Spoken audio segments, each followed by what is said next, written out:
গায়ে একটি মস্ত শেওড়া গাছ ছিল। সেই গাছে বাস করত এক শাকচুন্নি।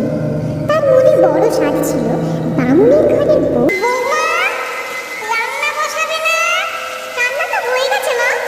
সে কি? কাঠ কোথায় পেলে? ঘরে তো জালের কাঠ ছিল না। ও, আমি ভোর থাকতে সব জোগাড় করে রান্না সেরে রেখেছি। বৌমা তো কাজে ছিল কবে?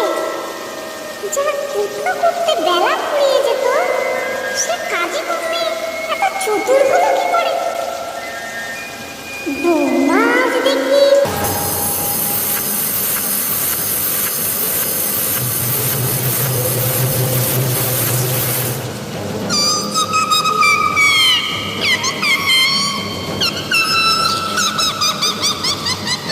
তাই পালা, যাবার সময় নিম ডাল ভেঙে যাস, ভুল হয় না যেন।